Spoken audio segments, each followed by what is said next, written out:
संस्कार गिराने आप कुर्बानी कर रहे हैं। नमाज ईद उल-अज़हा भी है, ये भी एक वाजिब है। नंबर 2 कुर्बानी भी है। अल्लाह ने इनको तौफीक दी, अल्लाह ने इनको माल दिया जो तारीफ इस्तेमाल है, वो कुर्बानी करें, इन पर वाजिब है। बस मौका तो स्टार्ट करना मैं आपसे करूँगा, मेरी तरफ तवज्जो दें। आप लोग इधर उधर में क्या कहेंगे, तो नई चीज लाएंगे, कोई नए ना आए हो तो बता दो, ये दिमाग को खोलने में क्या आए। सबसे बेहतर अफजल आला अमल जो है वो कुर्बानी है, लेकिन उसके भी बहुत सारे फायदे कानून हैं। देखो, अगर कुर्बानी है साहिब इस्तेदाद है, अगर कुर्बानी के जानवर बकरा बकरी लाए हो ना तो नगद पैसे दे के कुर्बानी करना, ये नहीं आधे उधार करिए ना आधे काट पीट के खा गए देते रहेंगे आगे बाद, ये बहुत चल रहा है तो कुर्बानी नहीं होगी। ये सब बेकार है, गोश्त खाना वैसे खा लेना वो अलग बात, लेकिन सही मानो किया कि या रसूलल्लाह हम कुर्बानियां करें तो इसमें हमारे लिए क्या है, हमारे लिए क्या है कि हमको इसका क्या अज्र अता फरमाया जाएगा। तो मेरे आका अलैहिस्सलातु वस्सलाम ने इरशाद फरमाया कि जानवर के हर बाल के बदले में नेकियां अता फरमाई जाएगी।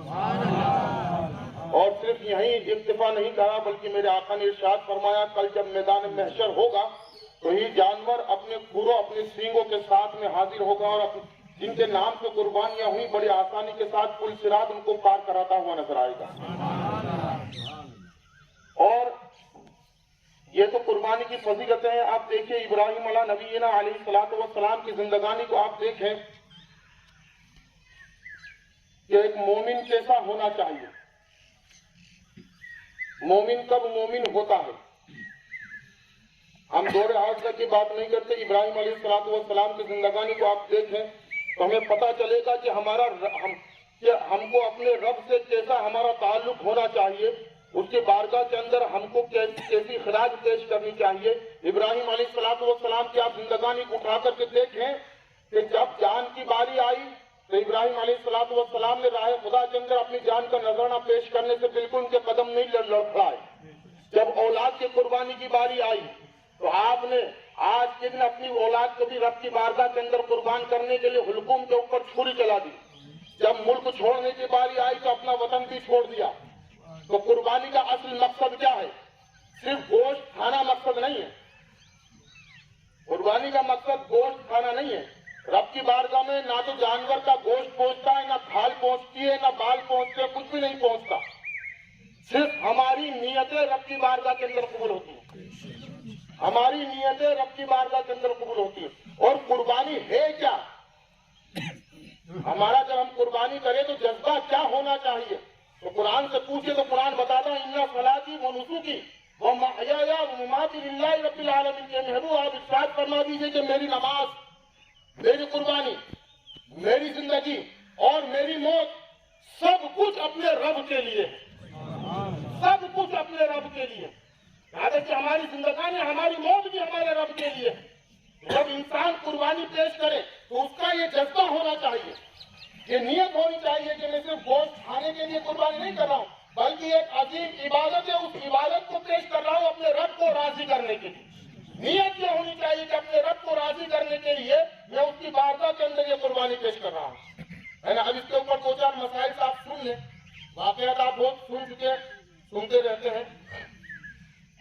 कुर्बानी किसके ऊपर वाजिब है? कुर्बानी किसके ऊपर वाजिब है? कि जो साहिब निसाब है, जो साहिब निसाब।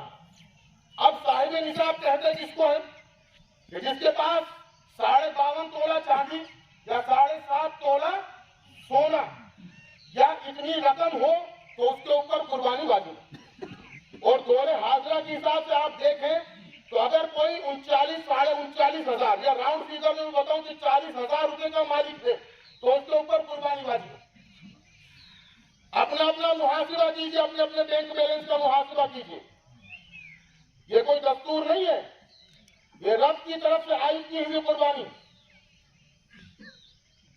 जिसके पास जितनी रकम है, इतनी रकम की मिल्कियत रखता है तो उसके ऊपर कुर्बानी वाजिब है।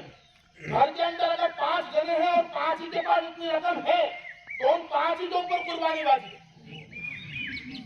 उन 5 ही के ऊपर कुर्बानी वाजिब है। ये नहीं होगा कि एक साल मेरे भाई ने कर दी, आइंदा साल दूसरे भाई ने कर दी, फिर करार के साथ उसके भाई ने कर दी। नहीं, कुर्बानी का जो असल मसला है वो ये है कि जो साहिब निसाब है हर उस इंसान के ऊपर कुर्बानी वाजिब है। घर के अंदर अगर 10 जने हैं और 10 ही साहिब निसाब है तो उन 10 ही के ऊपर कुर्बानी वाजिब है। ये बहाना करके आप नहीं बच सकते कि इस साल मेरे भाई ने कर दी थी, आइंदा साल मेरे दूसरे भाई ने कर दी थी। नहीं, कुर्बानी के मसले को असल समझ लिया। कुर्बानी सभी के ऊपर वाजिब नहीं है। कैद लगाई गई है। क्या कैद लगाई? तो जो साहिब निसाब होगा, चाहे घर की औरत, हम लोग औरतों के नाम से कुर्बानी नहीं करवाते, करवाते हैं? कितने ऐसे होंगे? इक्का दुक्का 100 में 5-10 जने हैं। लेकिन याद रखिए, अगर घर की औरत की साहिब निसाब है तो उसके ऊपर भी कुर्बानी वाजिब है। अगर उसके पास पैसा नहीं, सोना है, तो उसके शोहर को उसके ऊपर लाजिम है कि अपने बीवी की तरफ से उसके नाम की कुर्बानी पेश करें। आप करते हैं? करते हैं तो बहुत अच्छी बात, और नहीं करते हैं तो ये मसला मैंने आपको बता दिया है ना। क्योंकि बाल बच्चों को रब तबारक व तआला ने आदमी की रियाया बनाया, आदमी के महकूम किया, आदमी को अपने घर वालों के ऊपर, अपने बीवी बच्चों के ऊपर बादशाह बनाया। अगर आप अपने बाल बच्चों के उस हक को अदा नहीं करेंगे तो मैदान महशर में वो तो बड़ी हो जाएगी, पकड़ आपकी होगी। तो इसलिए अगर आपके घर की औरतें भी अगर साहिब निसाब है तो उनके नाम से भी कुर्बानी कीजिए। ये जरूरी नहीं कि 40,000 रुपए का ही बकरा लाया जाए। शरीयत ने बड़ी आसानियां करी, बड़ी आसानियां करी। रास्ता बताया कि हिस्से वाली कुर्बानी के अंदर हिस्सा लेकर के अपना वाजिब अदा कर दो। असल मकसद है अपना वाजिब अदा करना, गोश्त खाना नहीं। असल मकसद है अपने ऊपर आयद हुआ वाजिब अदा करना। तो उस वाजिब को अदा करने के लिए अगर घर में 5 जने साहिब निसाब है, एक बकरा लिया तो वो भी काफी, बाकी 4 जने हिस्से वाली कुर्बानी में हिस्सा लेकर के अपना वाजिब अदा कर, ताकि रब की बारगाह के अंदर आपकी पकड़ ना, है ना। अब कुर्बानी का देखिए कितनी बातें पाई जाएगी तो कुर्बानी वाजिब होगी। 5 बातें हैं। सिर्फ साहिब निसाब होना ही काफी नहीं है। सिर्फ आप 40,000 रुपए के मालिक हैं या उससे ज्यादा की मिल्कियत के मालिक हैं तो सिर्फ उसी से आपके ऊपर कुर्बानी वाजिब नहीं हो जाएगी। इसके अंदर 5 शर्तें हैं। अगर उन शर्तों में से एक भी शर्त अगर नहीं पाई जाएगी तो आपके ऊपर कुर्बानी नहीं। वो शर्तें क्या है? पहली शर्त है साहिब निसाब होना, है ना, मालदार होना, पैसे वाला होना।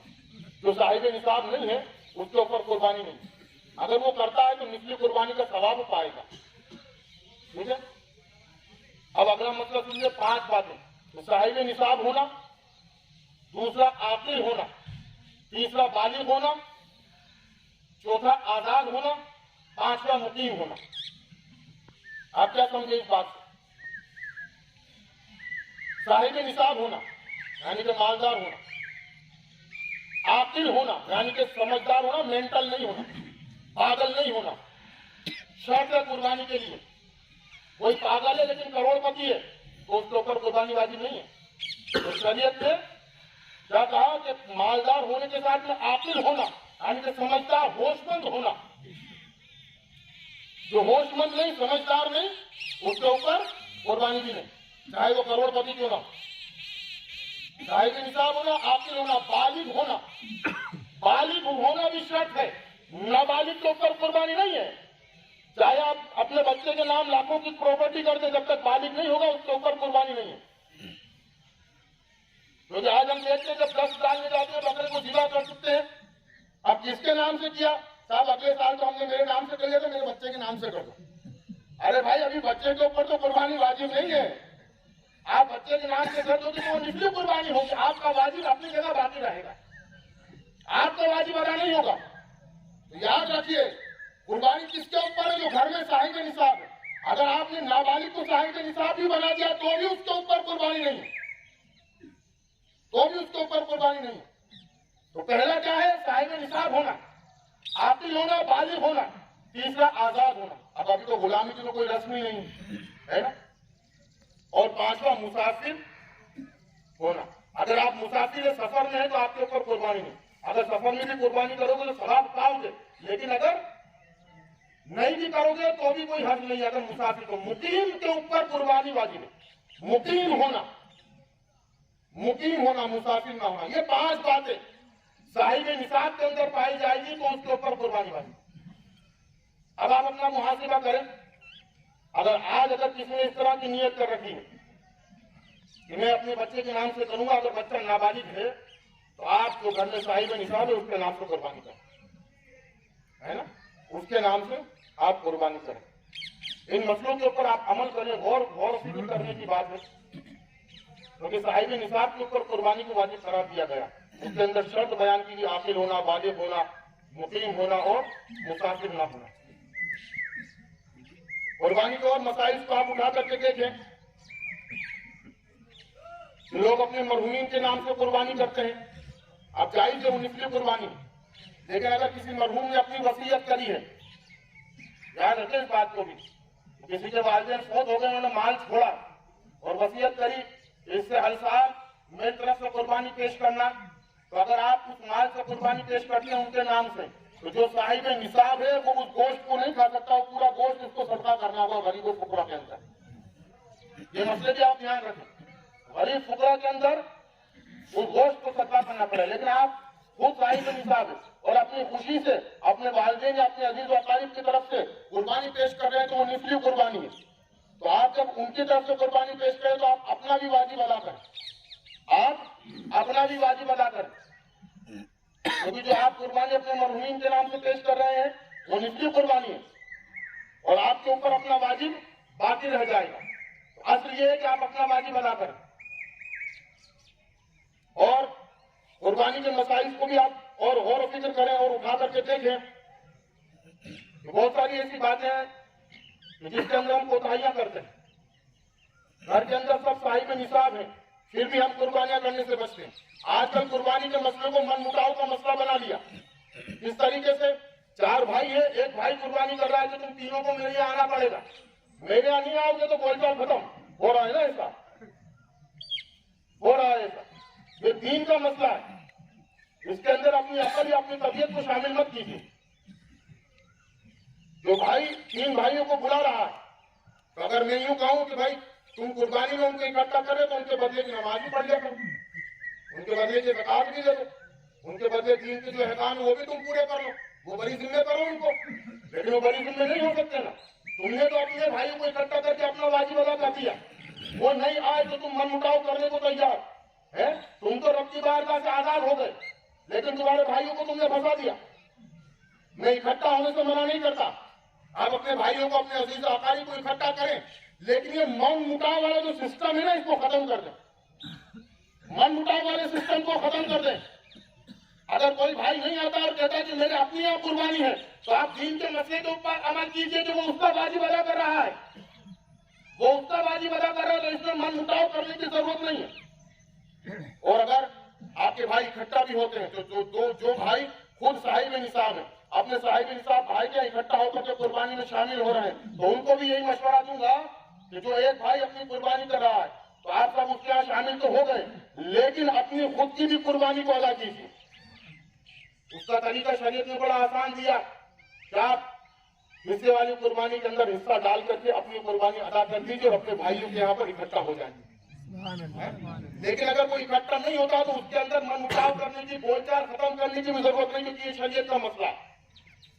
जिस तरह आपके ऊपर वाजिब है, उसी तरह अगर आपके भाई के ऊपर वाजिब है, और आप अगर धमकी ये देते हैं कि अगर मेरे यहाँ नहीं आएगा तो आज से तेरा मेरा अनबोला, बातचीत खत्म, ऐसे बहुत सारे मामला हमारे सामने आ रहे हैं, हम देखते हैं इन चीजों को। तो यहाँ पर यह शरीयत का मसला है। शरीयत के मसले के अंदर अपनी तबीयत, अपनी अकल का दखल नहीं होना चाहिए। जो शरीयत का मसला है, आप बंद करके उसके ऊपर लब्बैक कह करके उसके ऊपर अमल करना चाहिए, अपनी तबीयत को उसके अंदर दाखिल नहीं करना चाहिए, है ना। तो इंशाअल्लाह ताला मैं उम्मीद करता हूँ कि आप हज़रात कोशिश करेंगे, आप हज़रात कोशिश करेंगे, और जिन हज़रात के ऊपर कुर्बानी वाजिब है, हर एक इंसान अपने वाजिब को अदा करने की कोशिश करेगा। और आप याद रखिए कि बहुत सारे मामला अभी इस तरह चल रहे हैं फेसबुक, व्हाट्सएप के ऊपर, तो आप हज़रात से गुजारिश है कि जानवरों के फोटो, ज़िबा होते हुए फोटो, गोश्त वगैरह के फोटो ये व्हाट्सएप, फेसबुक वगैरह के ऊपर कहीं पर भी शेयर ना करें, कहीं पर भी आप हज़रात शेयर ना करें। कुर्बानी करें, अदब से करें। जब गोश्त तकसीम करने के लिए जाए तो खुले थालों के अंदर लेकर के रखें, ठप करके आप उसको तकसीम करें। और जैसा कि अभी हजरत ने मसला एक बताया, एक बात बताई है ना, इसके अंदर 3 हिस्से हैं, एक अपना खुद का है, एक अपने अजीज व अकारिब का, एक फुकरा मसाकिन का है। अगर आपका परिवार पूरा बड़ा लंबा चौड़ा है तो आप पूरा नहीं रख सकते, ये भी मसला है ना। लेकिन फिर भी गरीबों की आस होती है, फलाने के यहाँ बकरा है, हमारी जान पहचान है, वो हमारे लिए कुछ ना कुछ पहुंचाएगा। तो अगर आप 50 घरों के अंदर तकसीम करते हैं एक एक 2-2 बोटी तो ना करें, बल्कि कम से कम इतना तकसीम करें, भले से 5 घर के अंदर आप तकसीम करें, वो हक अदा हो जाएगा। वो जिनकी यहाँ कुर्बानी है उनकी यहाँ ना पहुंचा। हमारे तो देखने में आता है जिनकी यहाँ कुर्बानी होती है उनकी यहाँ पे भी बांटते हुए नजर आते, जबकि हकदार कौन है, उसके हकदार के हक को हम मार रहे हैं, उन लोगों के यहाँ वो हिस्सा पहुंचा करते। जरूरत है हकदारों का हक पहुंचाने की, तो तलाश करें आप पहले कि हमारे मोहल्ले के अंदर कौन ये हकदार ये हक रखता है। जिनके यहाँ जानवर कुर्बानी है उनके यहाँ ना पहुंचाएं, बल्कि उन लोगों को देखें कि हमारे मोहल्ले में इतने घर है, अब आप जितने घरों में पहुंचा सकते हैं, 5 घर में 10 घर में, तो कम से कम इतना पहुंचाएं कि एक बार में मुकम्मल उनका एक वक्त का खाना बन सके। कम से कम आधा पौन किलो गोश्त पहुंचाए, ताकि वो अगर आप एक बोटी पहुंचा देना, वो एक बोटी लेकर के बेटा रहेगा, आधे दिन तक इंतजार करता रहेगा। 10, 15, 20 जगह से और आ जाए, 10, 20, 25 बोटी हो जाए, तब मैं हांडी चढ़ाऊं। ऐसा ना करें, ऐसा ना करें। हाँ, कम से कम इतना पहुंचाए तो वो एक वक्त का खाना वो और उसकी बाल बच्चे खुशी खुशी खा सके, आराम से उनका खाना बन जाए। कम से कम इतना पहुंचा, 50 घरों में ना पहुंचा, बल्कि 5 घरों में पहुंचाए, तो वो भी आपके लिए बाइस खैर और बाइस सवाब बन जाएगा, है ना। इंशाअल्लाह ताला अमल करेंगे, है ना। अब आप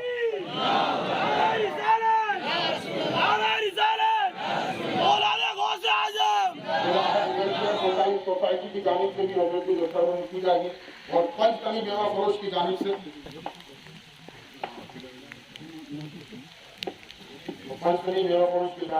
मुबारक भाई को हटाओ सामने से आप। सोसाइटी की जानिब से भी आपको